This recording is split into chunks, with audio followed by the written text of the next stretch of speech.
우리에게 주신 하나님의 말씀은 마태복음 28장 11절로 20절 말씀입니다. 마태복음 28장 11절로 20절 마지막 말씀입니다. 다 찾으셨으면 제가 먼저 11절을 봉독해 드리겠습니다. 여자들이 갈 때 경비병 중 몇이 성에 들어가 모든 된 일을 대제사장들에게 알리니 그들이 장로들과 함께 모여 의논하고 군인들에게 돈을 많이 주며 이르되 너희는 말하기를 그의 제자들이 밤에 와서 우리가 잘 때에 그를 도둑질하여 갔다 하라. 만일 이 말이 총독에게 들리면 우리가 권하여 너희로 근심하지 않게 하리라 하니 군인들이 돈을 받고 가르친 대로 하였으니 이 말이 오늘날까지 유대인 가운데 두루 퍼지니라. 11 제자가 갈릴리에 가서 예수께서 지시하신 산에 이르러 예수를 배웁고 경배하나 아직도 의심하는 사람들이 있더라. 예수께서 나와 말씀하여 이르시되 하늘과 땅의 모든 권세를 내게 주셨으니 그러므로 너희는 가서 모든 족속을 제자로 삼아 아버지와 아들과 성령의 이름으로 세례를 베풀고 내가 너희에게 분부한 모든 것을 가르쳐 지키게 하라. 볼지어다 내가 세상 끝날까지 너희와 항상 함께 있으리라 하시니라. 아멘. 저는 오늘 마태복음 28장 11절로 20절 마지막 말씀을 가지고 부활 신앙의 완성 임마누엘이라는 제목으로 은혜를 나누겠습니다. 부활 신앙의 완성. 사랑하는 성도 여러분, 이제 마태복음의 대단원의 막을 이제 닫습니다. 이 오늘 본문은 이 대단원의 마지막 장식이라고 할 수 있죠. 부활 이후에 극명하게 갈리는 두 갈래의 그룹들과 두 종류의 보고가 등장하고 있습니다. 한쪽에는 부활의 소식을 듣고도 그것을 은폐하려고 하는 그러한 종교 지도자들과 군인들이 있습니다. 또 다른 한쪽에는 부활하신 주님을 만나 사명을 부여받는 그 제자들의 모습이 나타나고 있습니다. 오늘 이 말씀을 통해서 우리가 이 붙들어야 할 이 참된 부활 신앙이 무엇인가, 그리고 그 신앙의 정점인 임마누엘의 그 은혜가 우리 삶에 어떻게 변화시키는가, 그 은혜를 나누고자 합니다. 첫 번째로 먼저 11절부터 15절까지는 부활을 은폐하려는 그러한 추악한 시도가 기록되어져 있습니다. 현대인의 성경으로 11절로 15절을 제가 읽어드리겠습니다. 여자들이 떠난 뒤 경계병 중 몇 사람이 시내에 들어가 대제사장들에게 일어난 일을 다 보고하였다. 대제사장들은 장로들과 함께 모여 의논한 끝에 병사들에게 돈을 많이 집어주고 말하였다. 예수의 제자들이 밤중에 와서 우리가 잠든 사이에 시체를 훔쳐갔다 하고 말하여라. 이 소문이 총독의 귀에 들어가게 되더라도 우리가 잘 말해서 너희에게 아무 해가 미치지 않게 해주겠다. 그들은 돈을 바꿔서 시키는 대로 하였다. 그리고 이 말이 오늘날까지 유대인들 사이에 널리 퍼져 있다. 무덤을 지키던 이 경비병들이 일어나서 모든 일을 대제사장들에게 보고를 하였습니다. 그 모든 일들이 과연 무엇입니까? 첫 번째로 땅이 크게 진동하여서 무덤 주변에 심상치 않은 변화가 일어났습니다. 또 두 번째로 주의 천사가 하늘로부터 내려와 무덤을 막고 있던 거대한 돌을 굴려내고 그 위에 내려앉았습니다. 세 번째로 3절에 천사의 형상에 대해서 말하는데 번개처럼 빛이 났고 또 옷은 눈같이 희었다라고 기록합니다. 이 모든 광경을 무덤을 지키던 군인들이 보고 무서워서 기절하였던 그 사건을 말하고 있습니다. 이 경계병 중에 몇 사람이 종교 지도자들을 찾아와서 보고를 하였던 것이죠. 그런데 종교 지도자들의 이 반응이 어떠합니까? 보고를 들은 종교 지도자들은 이 놀라운 사실 앞에 회개하기는커녕 오히려 그에게 돈을 주어서 군인들을 매수하고 이 사실을 은폐하는데 급급하고 있습니다. 13절입니다.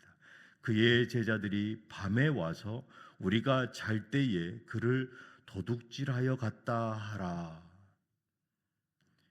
이 장면은 마태복음 27장 62절 이하와 이 대칭을 이룹니다.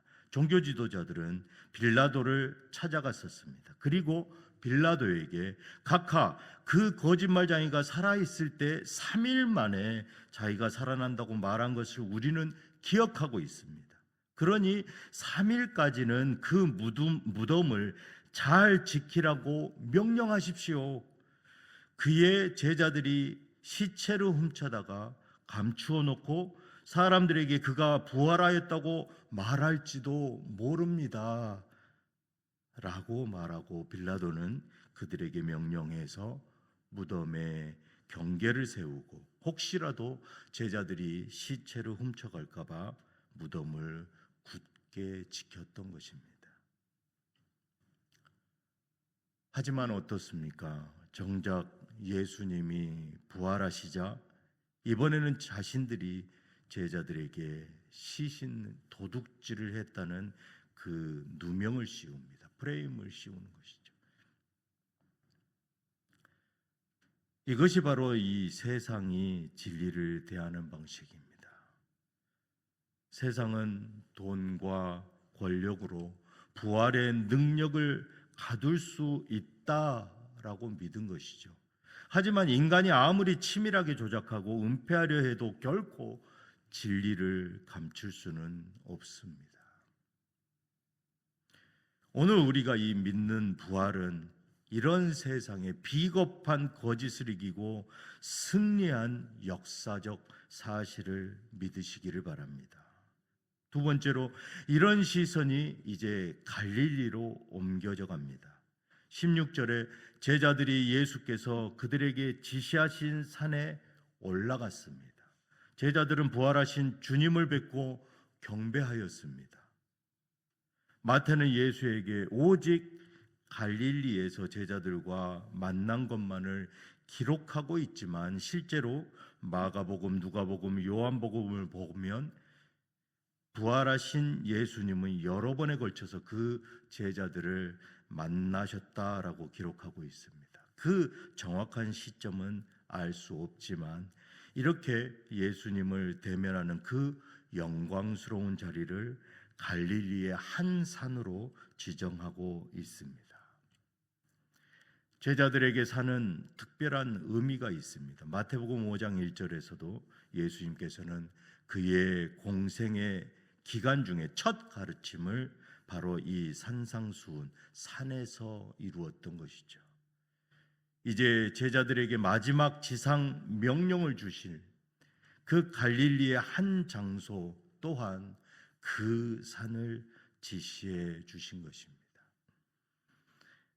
아마도 이것은 예수님과 제자들이 자주 다녔던 그러한 친숙한 장소였을 것이다 라고 추정하고 있습니다.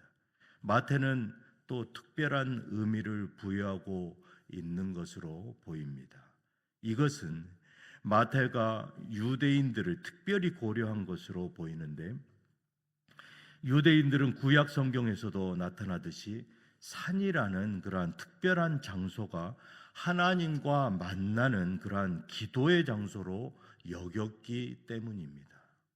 17절에 충격적인 기록이 나옵니다. 예수를 배웠고 경배하나 아직도 의심하는 사람들이 있더라. 마태는 이 결정적인 순간에 제자들의 이 연약함을 숨기지 않았다라는 것이죠. 부활하신 주님을 눈앞에 보고도 의심하는 그 인간의 한계를 마태는 17절을 통해서 여실히 낱낱이 기록하고 있는 것이죠. 우리의 연약한 믿음, 이 정도밖에 안 된다라는 것입니다. 하지만 주님은 그들을 책망하여 내쫓지 않으셨습니다.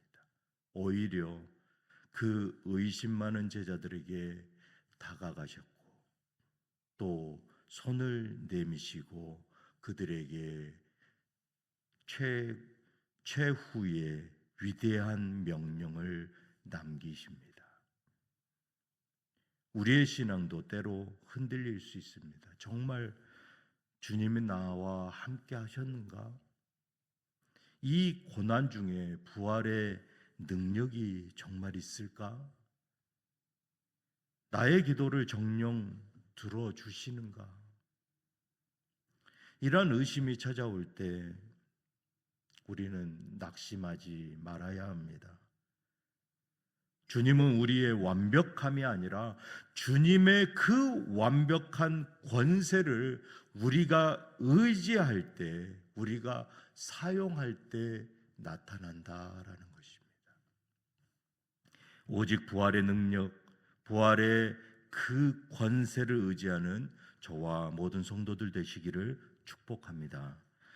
마지막으로 주님은 사명을 주시기 전에 먼저 당신의 권세를 선포합니다. 18절에 하늘과 땅의 모든 권세를 내게 주셨으니, 이 권세가 있기에 우리는 당당하게 세상에 나아갈 수 있습니다. 그리고 주님이 이제 마지막으로 세 가지 사명을 주십니다. 첫 번째로 가라, 두 번째로 세례를 베풀라, 세 번째로 가르쳐 지키게 하라. 이 모든 명령을 관통하고 있는 그 목적이 바로 무엇입니까? 바로 제자를 삼는 것입니다. 그런데 사랑하는 성도 여러분, 이 거룩한 사명을 어떻게 우리가 감당할 수 있습니까? 30절에 예수님은 이렇게 말씀하십니다.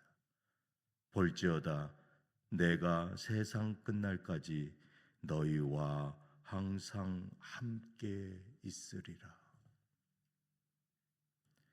마태복음 1장에서 주님은 우리와 함께 하시기 위해 임마누엘로 오셨습니다.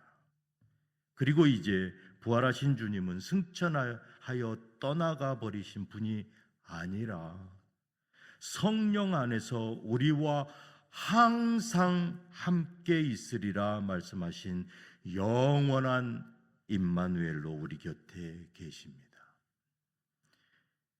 부활 신앙의 완성, 그것은 바로 임마누엘입니다. 부활은 단지 2000년 전의 사건이 아닙니다.